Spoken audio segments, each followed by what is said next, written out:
could you tell us what is a Fulbright Scholar? Sure. So the United States government has a program called the Fulbright program. So it comes from tax dollars. And students, and honestly anyone who's about to receive their bachelor's degree and above, can apply for two different programs, either the Fulbright Student Program or the Fulbright Scholar Program. And you apply specific to a country that the United States has partnered with, which is the majority of the countries in the world. And there are 2 rounds of application screenings and possibly an interview. So depending on the country you apply for, some are more competitive than others, and some have different opportunities than others. And students and academics are free to apply. You know, you come from a very strong Armenian family, a very hardworking, proud family. I know both of your parents, your dad Nubar and your mom Ani.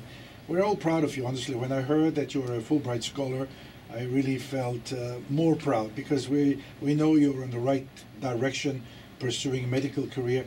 But what did this experience in Armenia? You were immersed in the Armenian culture, in Armenian society for quite a long time. What did it teach you? What did you learn more about Armenia? Sure. So I think there's a big separation in diaspora and the country itself, unfortunately. Obviously, my parents' generation, the parents above them, not many have had the chance to go to Armenia to experience what the Republic is like.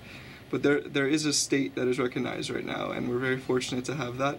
And I think it's, you know, the responsibility of my generation of Armenians who have kind of held on to this, our ethnicity, our culture.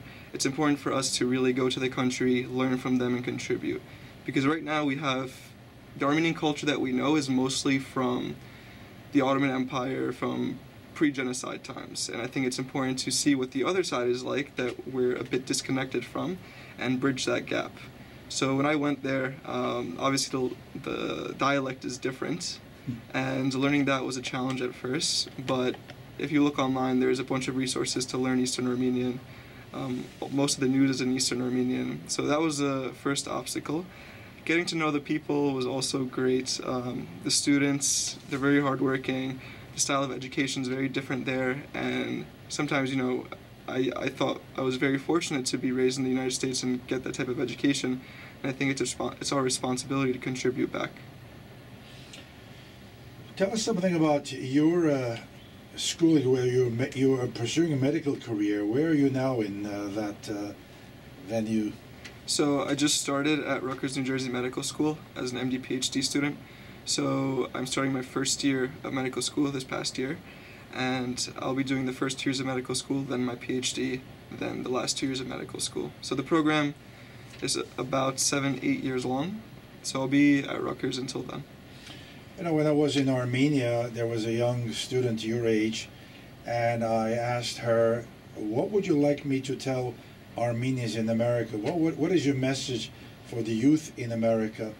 And she said, tell them very clearly, this Armenia is not their grandma's Armenia. This is a new Armenia. And that really struck me, a very powerful message, that it's a new Armenia. Could you elaborate on what she was trying to tell us? Yes, absolutely. So even from my experience there, it's very clear that they're welcoming to different advancements in different areas. For example, tech is huge there. People are becoming more exposed to Western ideals and values, and it's growing. And the corruption is being rooted out, of course, since last year, which is promising, especially for people who want to repatriate, who had the thought of repatriating or even investing. And the people there, they're very excited to meet Armenians from the diaspora. You know, when you get into a taxi, they're excited to meet Armenians that haven't been for the first time. And they even also ask, oh, what do you think of the revolution that we had? And they're very proud about it. And it's clear that the country is moving in the right direction. You know, there's so much happening in Armenia. Your background was very unique as a Fulbright scholar, as a medical student. It's really a very unique experience you're sharing with us. You know, when we were talking, this I keep hearing more and more. I asked you, you are so passionate about Armenia, would you be willing to live in Armenia? And your answer was, I don't know if I could help Armenia more by being here or in Armenia. Tell us how you feel about that whole... Yeah, absolutely. So last year I was pretty set on moving, I think, after I had my experience in AGBU. You know, I got to see the best of Armenia, and it was just a phenomenal experience being there. And I had the thought of moving, but once I came for Fulbright, I realized that maybe it's better to contribute resources from outside to Armenia, and that may be the best way to help. Because once you live in Armenia, it's a bit difficult, I think, to really bring your experiences from the outside in. It's better to, if you're on the outside, to bring those experiences in because they're more receptive to it. So right now, what I'm thinking, obviously I still have this debate with myself all the time, and I always think about the future of the country. It's like an existential crisis. So the big question that always comes to my mind is, okay, in the diaspora we've developed the Armenian community, we've held on to this culture, but what does that mean if our state is not as developed as that? We should be, I think, putting our energy more toward the country and becoming united with them and making sure that the future of the country is bright. And that's what I still strongly believe, and that's why I strongly encourage other Armenians, young Armenians, to find ways to contribute back and go there and live there, even just for a little bit, to become more exposed, and then maybe their kids will want to move. You never know. So yeah, I think right now I'm going to be doing research there still. I'm going to be going back and forth, and maybe in the long-term future I might move, but I'm not too sure yet. And I'm sure I do, and I'm sure you do, think of a generation that got us where we are today. Your parents' generation, my parents' generation. Mm-hmm. What is your warm words towards these people who worked so hard to get you where you are? Obviously very thankful, but we have to contribute back to the country itself, and that's the most important thing, because our parents and our grandparents, they instilled the Armenian identity within us, and now it's our responsibility to figure out, do we still want to continue living away from the Republic, or do we want to finally have concrete steps toward becoming one with the nation that we've been so separated from for a long time? What could be done in the community here in New Jersey that we're not doing? What would you like to focus more on? I think connecting with the right people in Armenia. So let's say, for example, you have strength in, I don't know, let's say you're an academic and you're going into mathematics, let's say. You can work with possibly professors there and even work on, you know, academic articles and do research with them to bring in your outside view and also learn from them. If you're, let's say, in nonprofit work, there are plenty of nonprofits to work in the country of Armenia, ways to contribute. So I think depending on whatever your discipline is, you can find ways to really give back to Armenia in those specific fields. Chris, միշտ գուզենք մեր հյուրերեն, որ մի քիչ հայերեն խոսին, ինչպես էր հայերենը Հայաստանի մեջ, մի քիչ տարբեր խոսին, որքան թյուրին էր քեզի իրենց հետ խոսիլ։ Նախկին առաջ արևմուտք հայերենով գխոսեի, հետո կամաց սովորել էի արևելահայերենը, վարժվել եմ։ Բայց հա, ես ալ նույնիսկ հիմա գխարնեմ միշտ, տունին մեջ ալ միշտ գխարնեմ արևելահայերենս, արևմուտքահայերենս, կան փարեր, որ իրենք կորձած են միակ ու մեր փարերը իրենց համար ամոթ է երբեմն։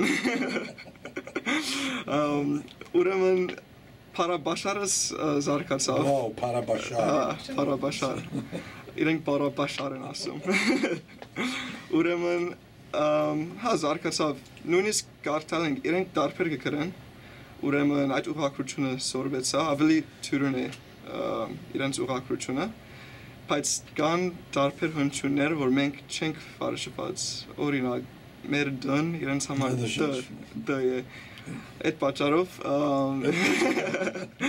մի քիչ ուժեղ գխոսին իրենք։ Chris, պագման խոսքը ինչ է, որ ժողովրդին գուզեիր լսելի դարձնել, պամս է, որ ժողովրդին գուզեիր խոսքը տուղի։ Sure. So, I think that especially the younger generation, you should really consider what your Armenian identity means to you. And if it's just a passive thing, sure, that's fine. But if you really are passionate about your identity, I think you should 100% find a way to connect with the country and really think about what Armenian statehood means to you. Because if we don't have people coming back and contributing or even possibly repatriating, the future of the country is uncertain.